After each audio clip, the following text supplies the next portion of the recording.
Première keynote, je le disais, sur le mobile first. Bon, mobile first, est-ce que c'est suffisant aujourd'hui? Non, on va nous dire dans un instant. Celui qui avait vu il y a 10 ans ce qui se passe aujourd'hui, qui est reconnu d'ailleurs comme un des meilleurs experts évangélistes sur le mobile, en France et au-delà, analyste et VP du cabinet Forrester. J'appelle donc Thomas Husson.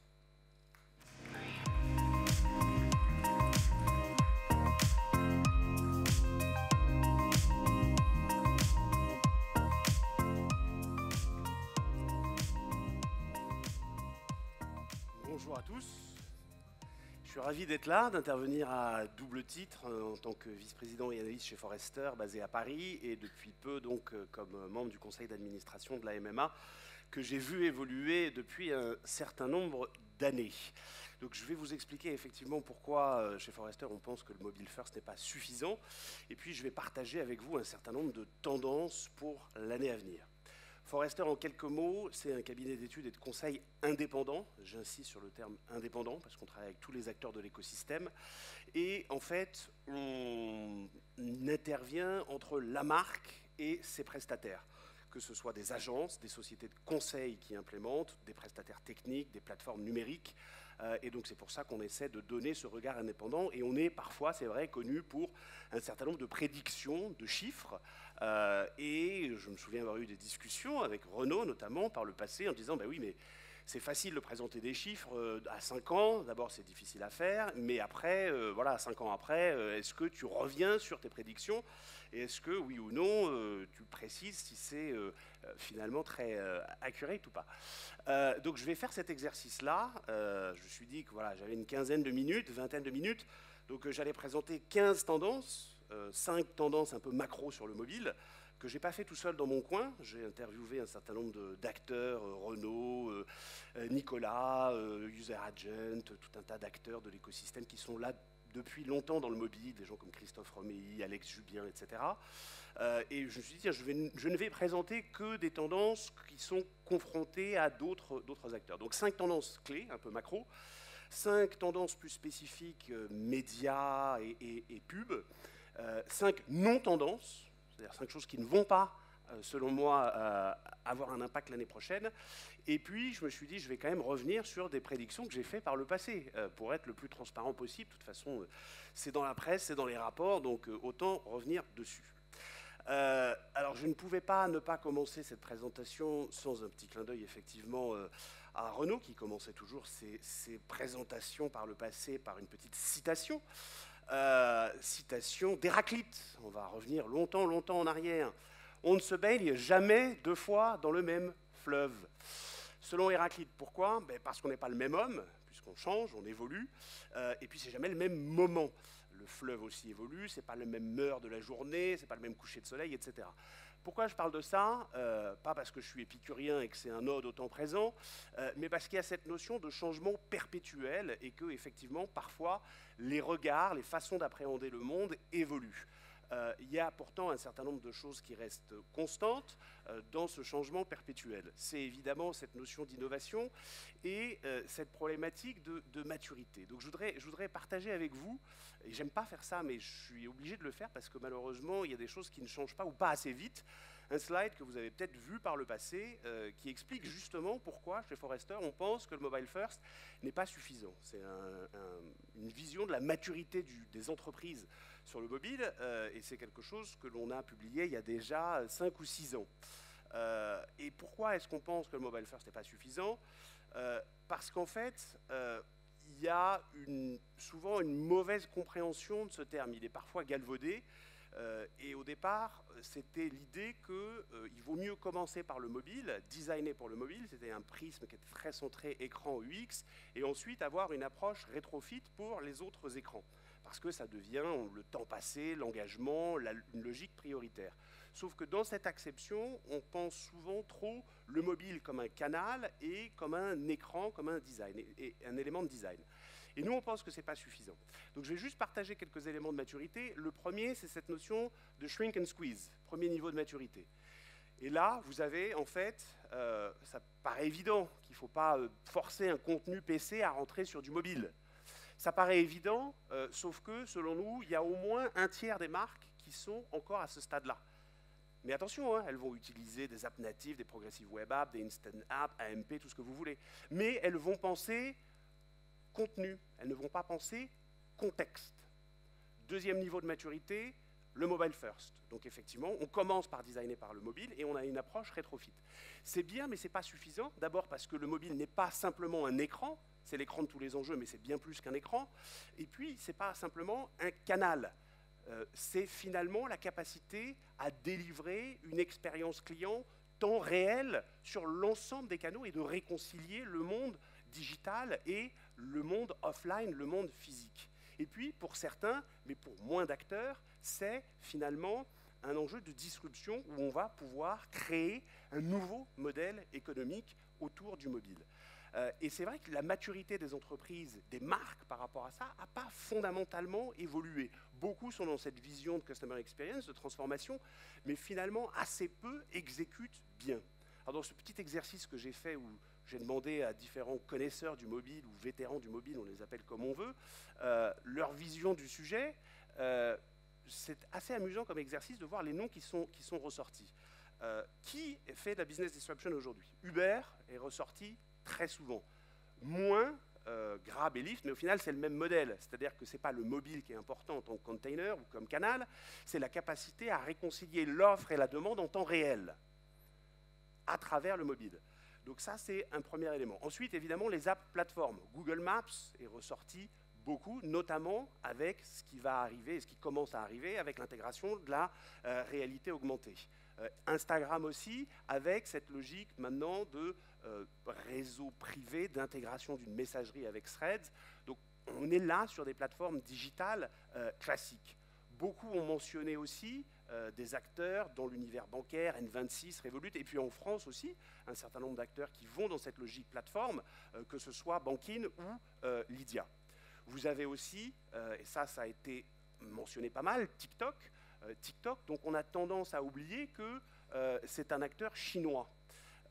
Et c'est vrai que c'est un des acteurs qui aujourd'hui est en train d'exploser à travers le monde, mais quand on pose la question de qui vous voyez comme acteurs principaux, il y a toujours un biais avec des plateformes américaines. J'ai eu très peu d'acteurs qui m'ont mentionné des acteurs chinois.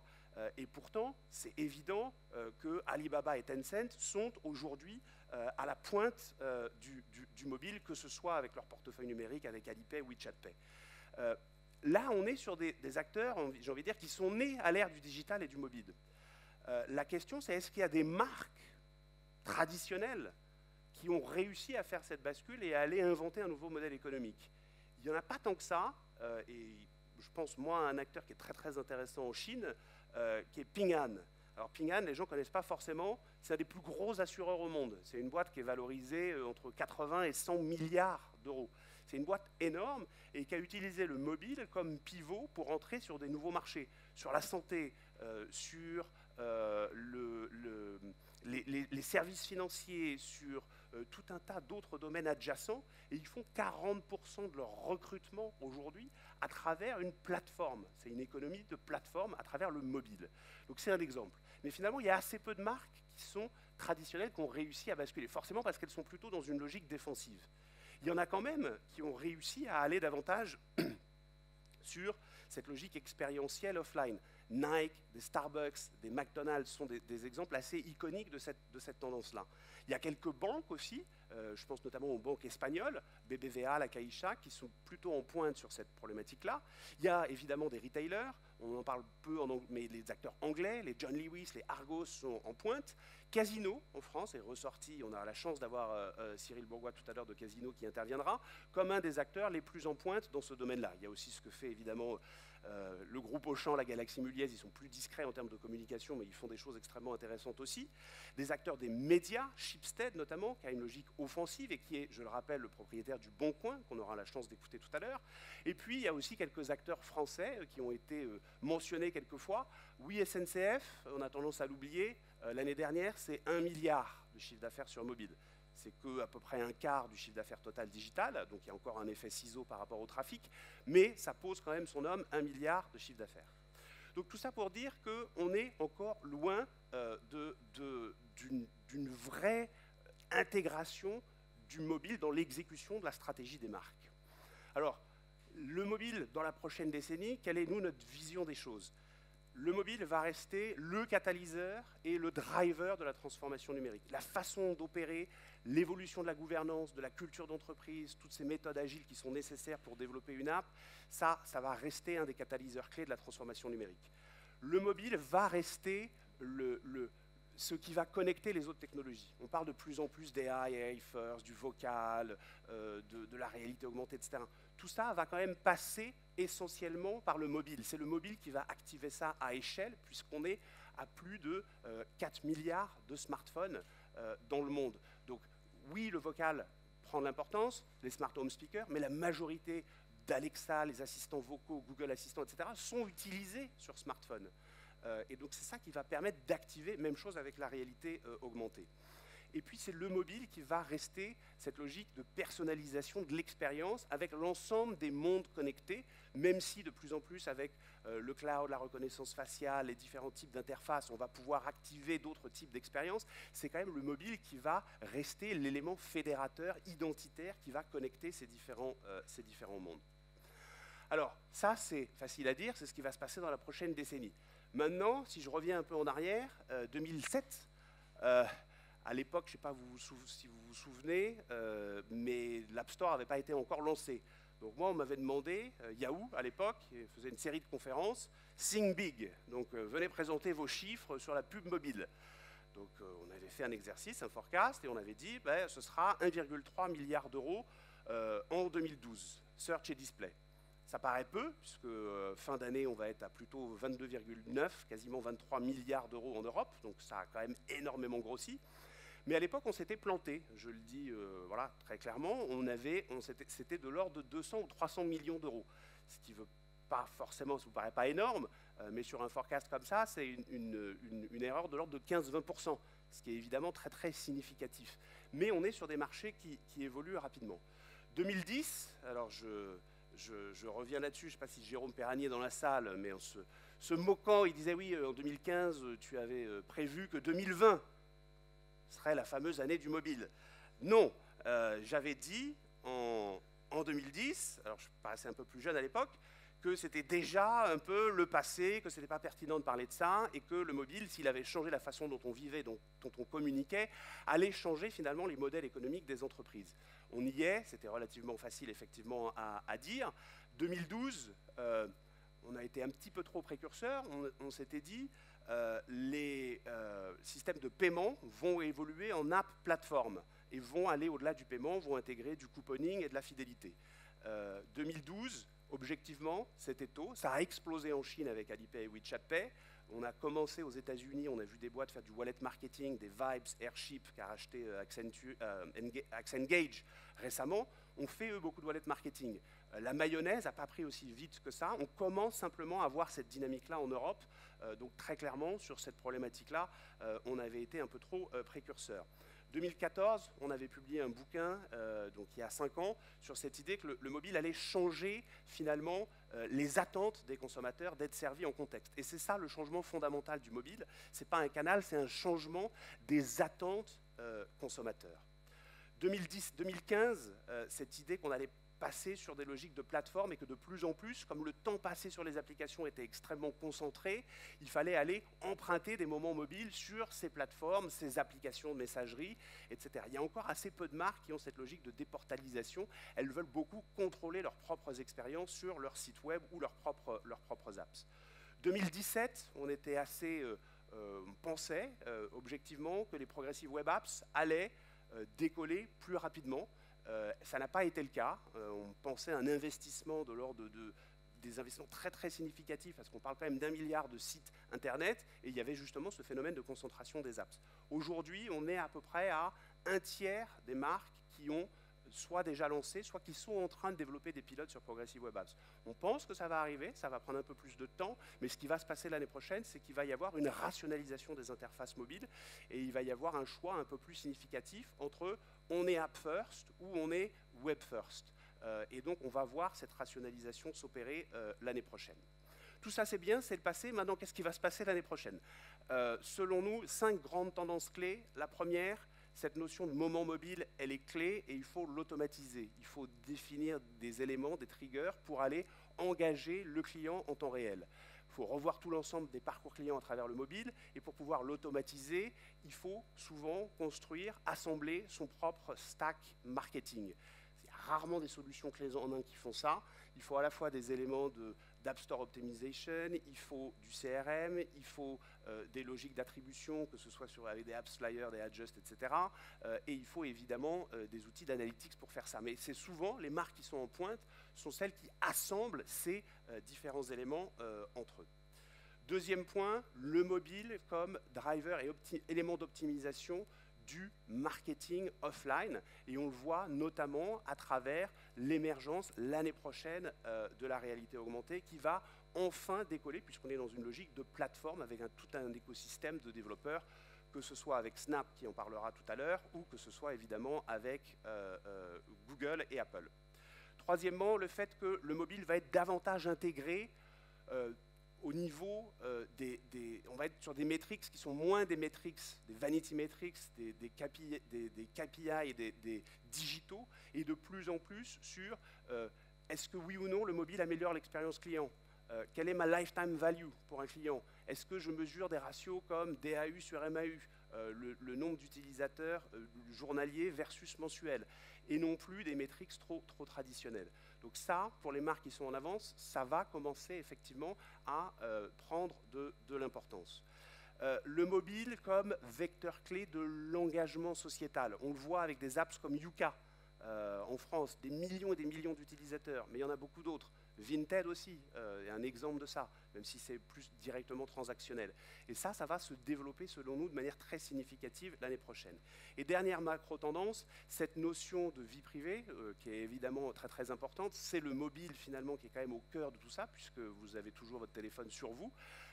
Et ça veut dire aussi que quand les clients ne veulent pas partager leurs données, c'est un élément de personnalisation. On dit toujours qu'il faut personnaliser l'expérience client. C'est aussi le respect du client de ne pas personnaliser une interface si le client le demande. Ça sont 5 grandes tendances clés. Maintenant, si on zoome sur la partie médias et pub, le mobile, selon nous, va représenter plus de 80% de la croissance de la pub digitale l'année prochaine. On est, grosso modo, à fin de cette année, on sera à 3,3 milliards d'euros pour le marché de la pub en France. Et on pense qu'effectivement, ça va s'accélérer à 3,8 l'année prochaine. Le retail media va exploser. Il y a une table ronde tout à l'heure qui en parlera. Juste pour vous donner un ordre de grandeur, Amazon, même s'ils n'ont encore pas bien intégré Sysmec et le DSP, etc., on parle quand même de 10 milliards de dollars de chiffre d'affaires sur la pub l'année dernière. L'année prochaine, on pense qu'ils feront entre 5 et 7% de leur chiffre d'affaires total sur la pub. Donc ça devient un acteur important de la pub mobile. Le streaming, je passe rapidement, il y a une pléthora d'offres, ça va évoluer aussi. La partie audio advertising, ce n'est pas Alexa, etc. qui va driver ça, c'est les podcasts, et on pense que les podcasts vont devenir le prochain format publicitaire à atteindre, à dépasser le milliard de dollars. Et dernier élément plus spécifique, tout ce qui est visual search, on parle sans arrêt du vocal search, on a tendance à oublier l'utilisation du computer vision et du visual search. Ce n'est pas vrai pour toutes les marques. Si vous êtes dans le luxe, si vous êtes dans la mode, si vous êtes dans la décoration intérieure, ça devient de plus en plus important. J'ai fait 10 tendances, il m'en reste 5 et j'ai déjà dépassé mon temps, donc je sens que ça s'inquiète un petit peu en coulisses, donc je vais aller très très vite pour vous parler des non-tendances.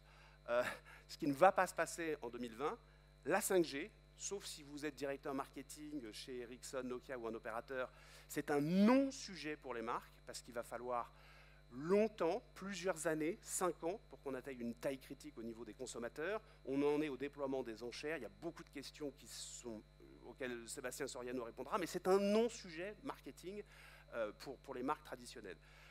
Autant on pense fortement que la réalité augmentée va se développer, autant la réalité virtuelle va rester niche.